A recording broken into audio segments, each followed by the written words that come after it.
வந்து விடிந்தும் விடியாத காலை பொழுதாக விளைந்த கலை அன்னமே.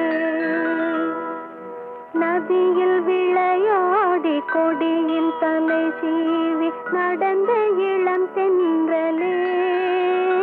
வளர்பொதிகை மலை தோன்றி மதுரை நகர் கண்டு பொலிந்த தமிழ் மன்றமே.